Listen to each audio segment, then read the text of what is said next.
This channel does not promote any violent, harmful, or illegal activities. All content provided by this channel is meant for an educational purpose only. Adani ports and special economic জোনের শেয়ারের দাম 24 June সকালেই বেড়েছে লাফিয়ে। শুরুতেই এক ধাক্কায় 5% বেড়ে যায় এই সংস্থার শেয়ারের দাম। শতাংশের বিচারে প্রায় 5% বেড়েছিল এই সংস্থার শেয়ারের দাম। তারপর বেলা বাড়ার পর সামান্য কমেছে, কিন্তু তারপরও 11,000 কোটির লাভ করেছে এই সংস্থায় বিনিয়োগকারীরা।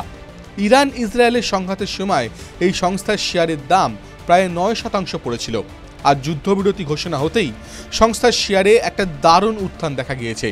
কিন্তু যুদ্ধের উত্তেজনার আবহে কেন কমেছিল Adani ports and special economic জোনের শেয়ারের দাম?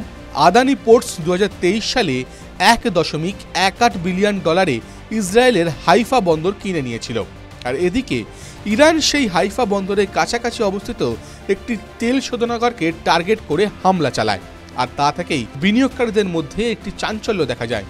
তার ফলেই বিনিয়োগ তুলে নিতে থাকেন তারা। উল্লেখ্য, আদানি পোর্টসের বর্তমান মার্কেট ক্যাপ 2,92,537 কোটি টাকা। সংস্থার শেয়ার প্রতি আয় 51 টাকা 35 পয়সা।